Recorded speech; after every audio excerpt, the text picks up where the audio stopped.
5 series. Leftovers currently up 1-0, and they actually select Battlefield of Eternity. Team Freedom will walk away with the first pick. I like this choice for Leftovers. We've seen them play this battleground a few times over the course of day 2 and day number 3. They seem to be able to handle the immediate race really well, but there's also the long con when both teams are just kind of standing around. Their macro play, their ability to take the bottom fort off of the Bruiser camp, last time we saw them on this battleground, allowed them to move down and get the takedown on heroes like Kirsten and Decker Kane. I like this map for them. They seem at home. Yeah, they really do enjoy a brawling. It's something that they focus on in Europe as well. Let's see if they're going to take away that Sergeant Hammer, though, because, again, that was an issue. Granted, you did mention the mid-D was something paired with it last time. Hanzo also going to be a point of contest on this map. We all know how powerful he is here on Battlefield of Eternity. That never outmatched allows your team to race very, very well. But we've also seen Raynor show up quite frequently on this map. In addition, Leftovers love running the Li Ming here too. So that might be something that Team Freedom don't want to give them. Phoenix obviously going to be another hero that is a point of contest. As far as Warriors, gentlemen, which ones do you think are going to come out for these teams? I mean, Murden is a go-to for me on this battleground. He does so much so well. He's able to buy space if you need to on the Immortal phase. He can force the initiation. But Team Freedom, they're choosing Diablo, which has been the main star of this tournament. The premier gank warrior. He loves to engage and set up plays, win the team fight before it effectively starts, but you're going to give up your rel.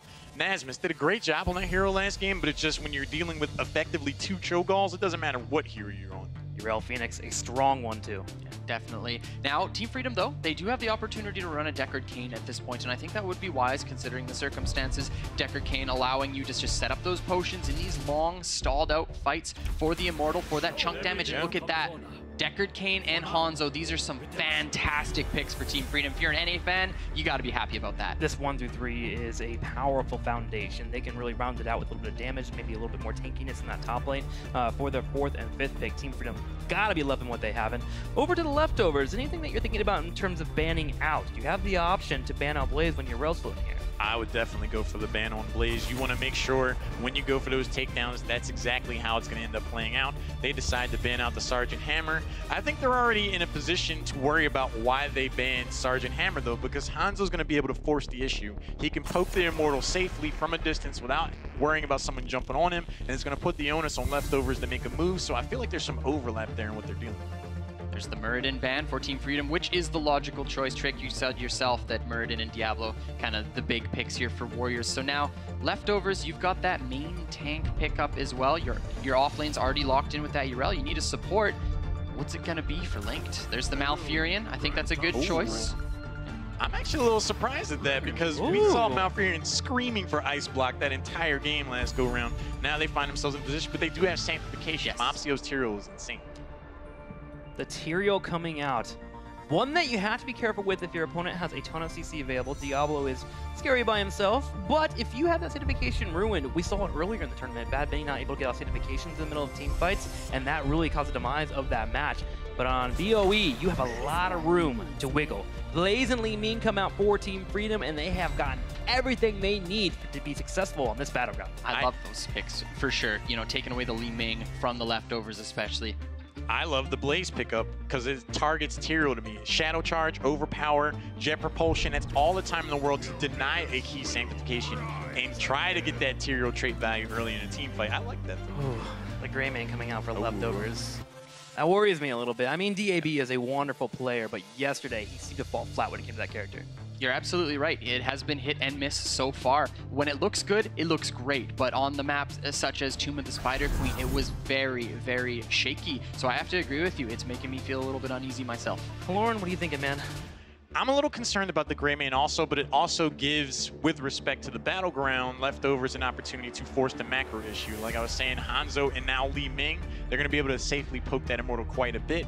Greymane, if he's left to his own devices and the rest of the team goes over to defend, he can force an issue himself. So it does give them an added dimension, but I think Team Freedom got the better draft. And if they can find Hanzo out of position, Greymane can shred him, so it's definitely an option. Let's go over to Jayhow and Gillyweed as we go into game number 2.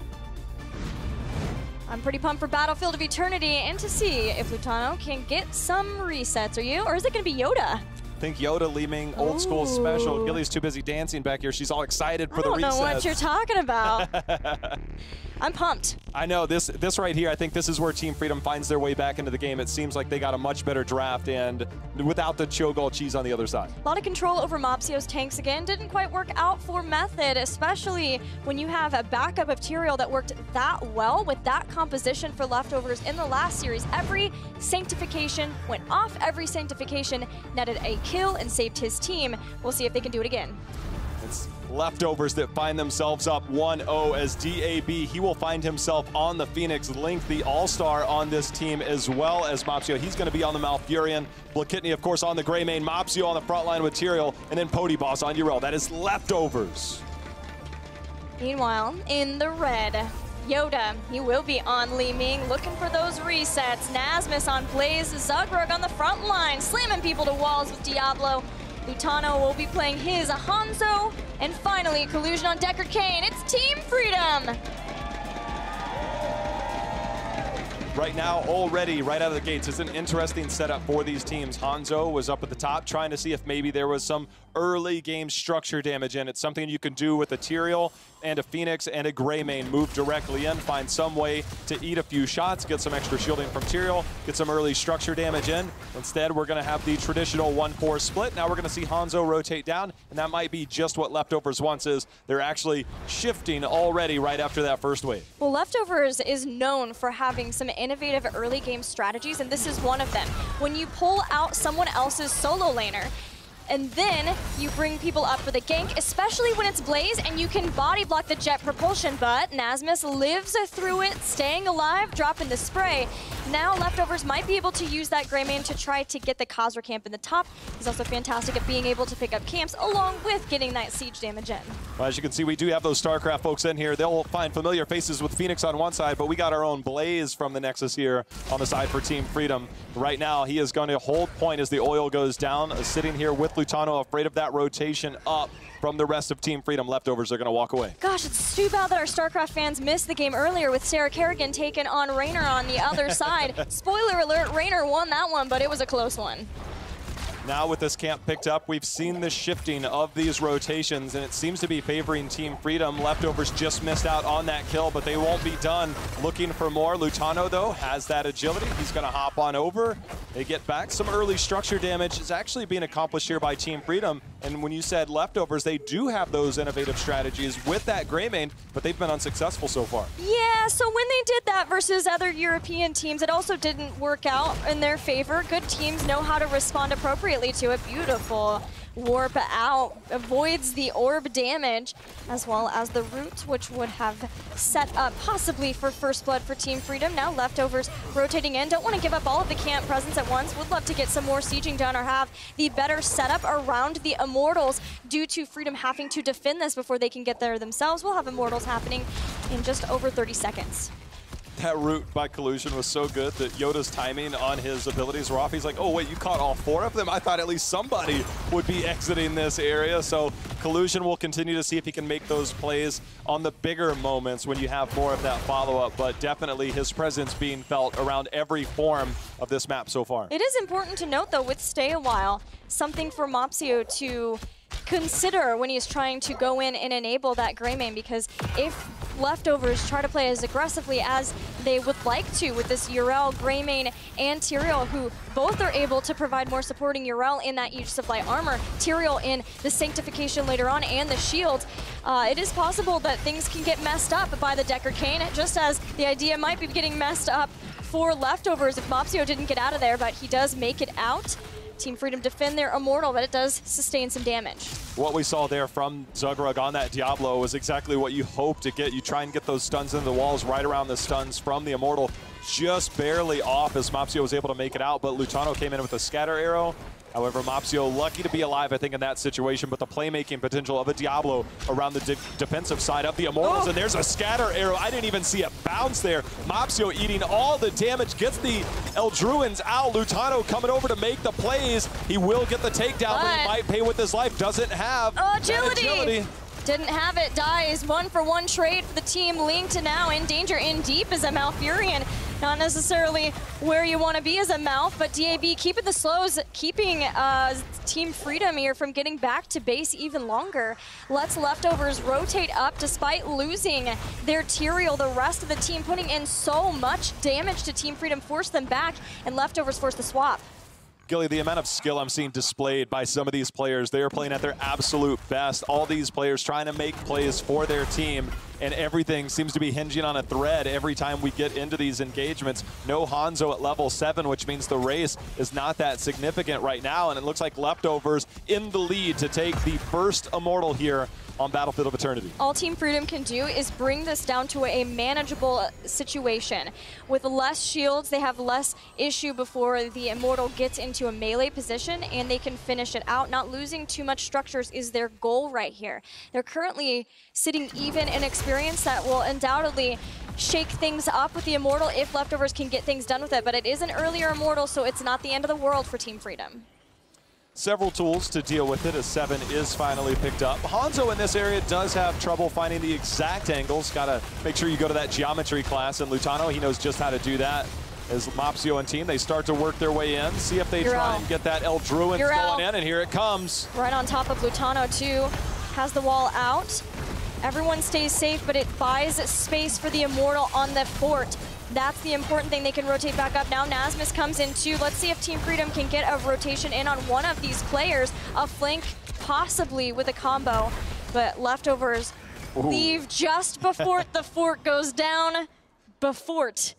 It's sadly not down just yet, but Leftovers should be able to clear that out pretty soon. So that is a large chunk of experience that Leftovers will likely send somebody back for. Mopsio, he's just trying to make sure he makes it out alive.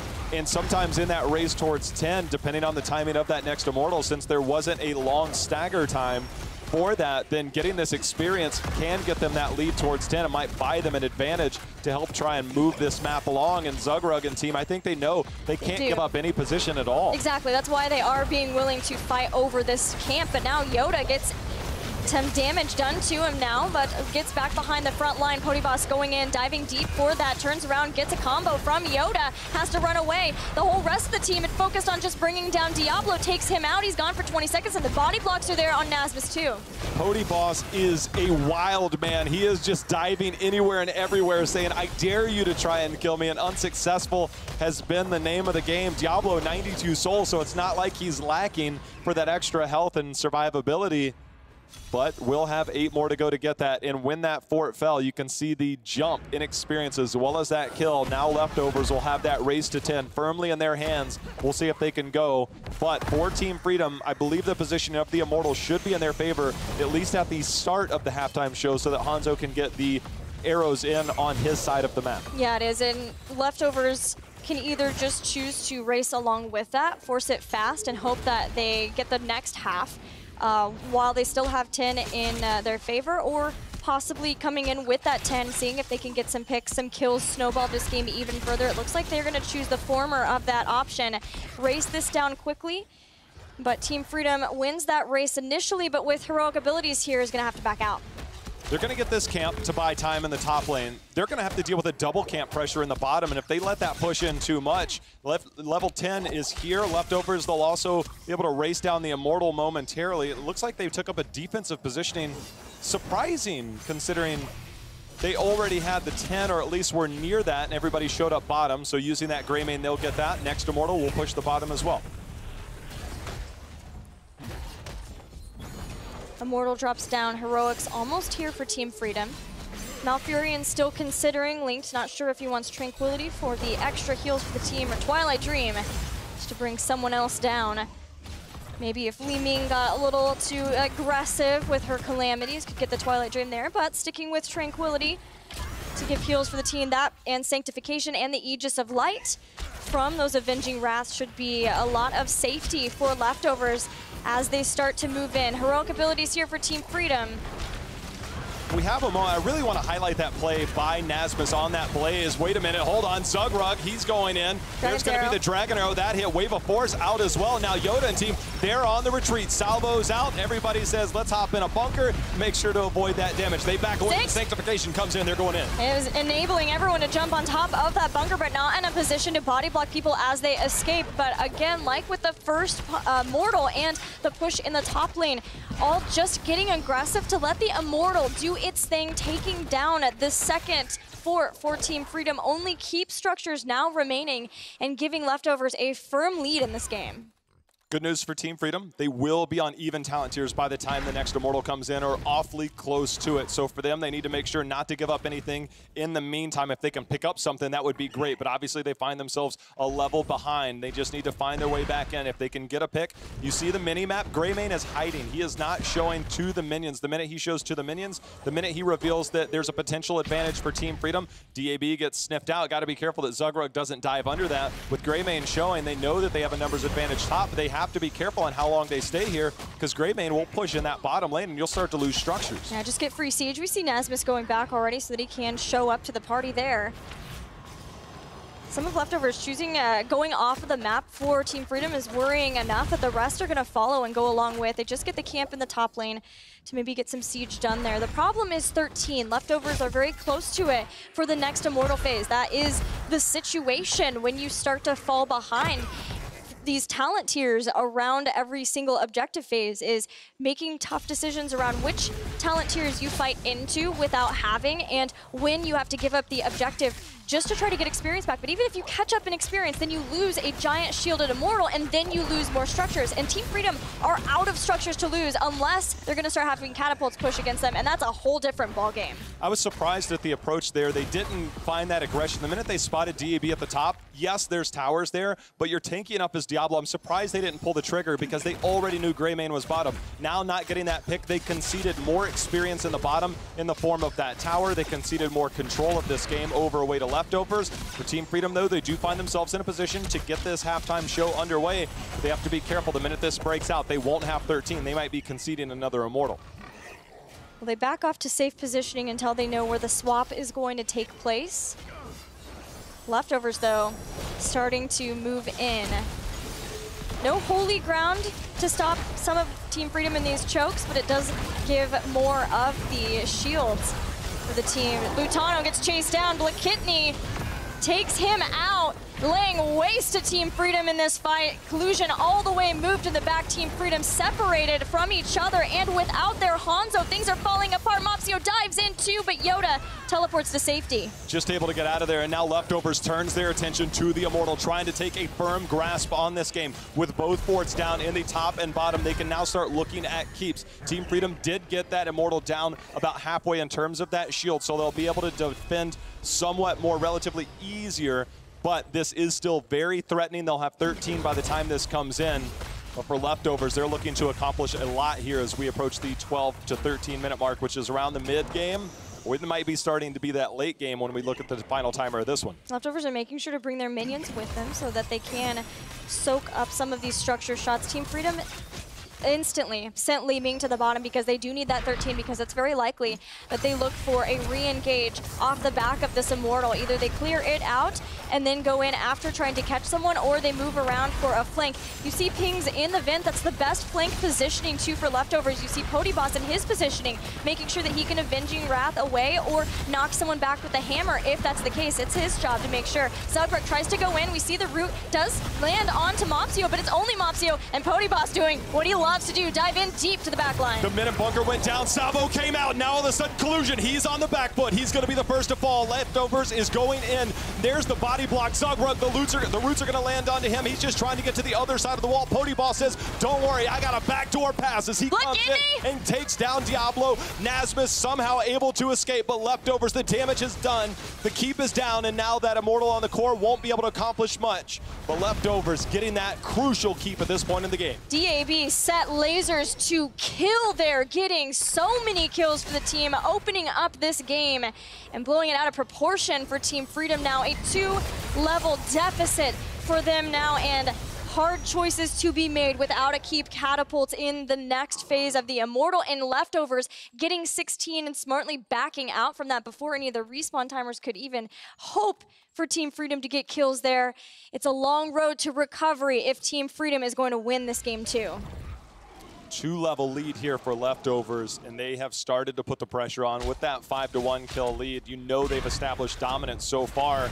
We obviously see a change-up, devastating charge. Nazos has been very aggressive in the choke points, getting those stuns, but maybe he feels he needs more. So getting that devastating charge to try and do some damage of his own. 1 stack so far. We'll see if he can get more. There's going to be number 2. No flip back in. They got to be careful here. They are still down those 2 levels. the engagements for Team Freedom have not really been working out for them. A lot of that is that there's sanctification that's always available and a lot of supporting for leftovers, but what is it that Team Freedom needs to do if they're going to start finding success in these team fights? Because you see Zugra go in, try to get a kill. He gives the combo to the team. They have Deckard behind that, but it just feels almost lackluster. It's definitely not netting any resets for Li Ming. Well, I'm going to be honest with you. It's going to be difficult because Leftovers is not giving them the opportunity. They continue to find ways to manipulate the map. This is a double camp pressure in the bot lane. You're denying experience from the enemy team in that top lane because it's all hands on deck for Team Freedom. If they're going to take a fight, they're going to have to do it under their own keep. If Zugrug can flip somebody over and isolate them, but these sieging potentials there. Blakitny going in, Dragon Arrow, here it comes. Yeah, but a Nature's Cure stops that right away. Sanctification 2, Bunker in the back. Nasmus staying there. Stay a while and listen to bail him out. See if he can get the turnaround. They had Lightning Breath. They had Stay a while and listen at the same time. Flip over, push in. Blakitny takes damage, but so too does Yoda as he wants to keep bringing out all of his abilities to get kills, but the resets just are not coming to Team Freedom. Team Freedom got the interrupt on the salvo. Whether that was a good or bad thing in the long run, we'll find out soon. The positioning is in favor of Team Freedom to minimize the shield, at least if they aren't able to contest beyond this. Having the Hanzo racing here. Greymane on the other side is doing an amazing job for Team Freedom. They've brought this down somewhat, but they still do not have that 16. They still are unable. There's going to be the dismount onto Zugrug. He's holding position for now. The roots go down. Zugrug walks away as the roots in kind come back from Deckard and Collusion on the other side. Zugrug sitting at 43 souls. Not nearly as tanky as he used to be. Now body blocked away from the rest. Blown up in the blink of an eye. Purification salvo now coming out, but the bunker's there. Tyrael goes down. There we go. There's going to be the explosion. Asmus, he's holding on point. Yoda trying to get the reset, unable to do so. DAB comes in with another kill. The rest of Team Freedom, they are walking away. It is a 2-for-1 trade in favor of Leftovers, and they continue to dominate this. There's a little bit of love action going around. If you love it, Tyrael, like I do, then you're rooting for the Leftovers. But if you're a fan of NA, then Team Freedom needs your cheers because they have not had any sort of success in the team fights the way they would like in this game.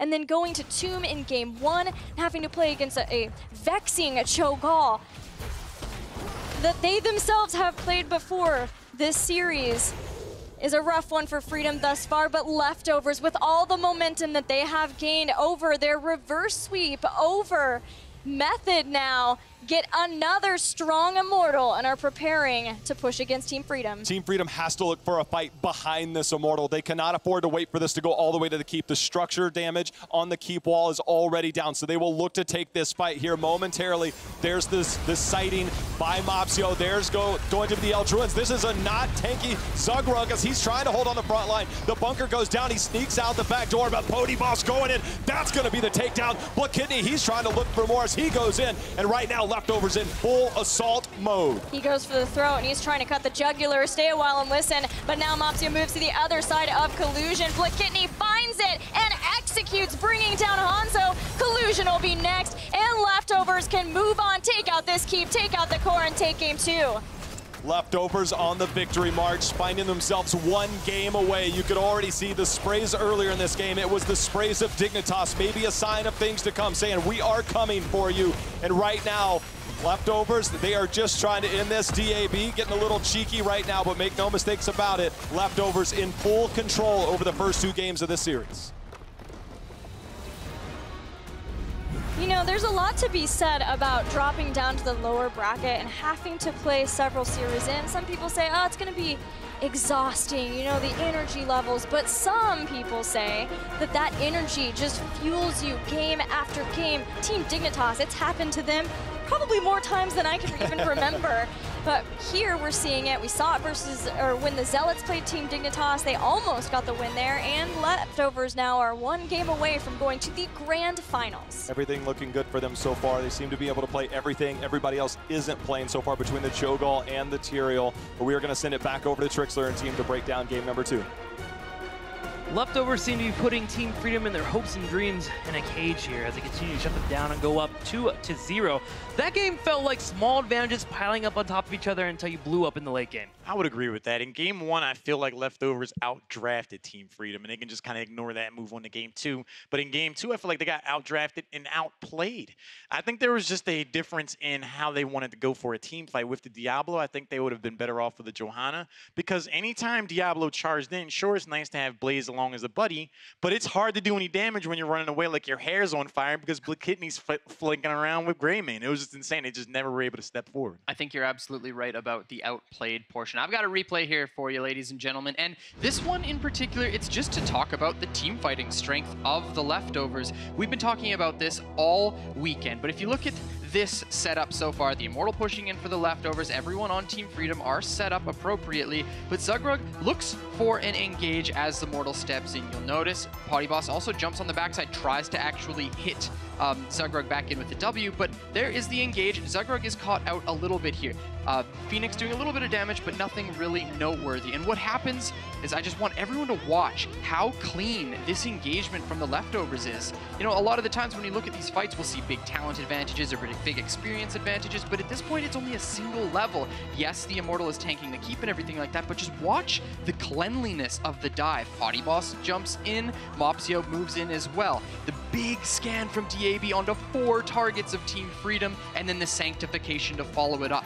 Off of this play, Team Freedom, the Leftovers continue to push in. They get kills off of this. They get the keep, set themselves up to the level 16 mark, and really just snowball their victory in this game. The Leftovers are so clean when it comes to team fighting, especially with a composition that's high execution like this, with the Tyrael, with the Sanctifications. It really comes back to what we were talking about at the start of this entire series, of how those front lines need to be on the same page together. And so far, Potty Boss is putting that on clear display. He jumps in, he has Tyrael to follow him up, he gets the armor in as well, where on the other side, you just have so much trouble there for Zugrug. So hopefully going into game number 3, that can be cleaned up for Zugrug, as Nasmus and him are not cutting on that front line. That's exactly what they're going to need to do, because I feel like Lutano needs to mail a postcard to the front line anytime he needs peels with how far away Zugrug has been, especially in game number 2. They either need to go for a more dive composition, or they need to play back and allow their back line to do damage. All right, we'll be right back with game number 3, and we'll see if Team Freedom can break themselves free in this best-of-5 series.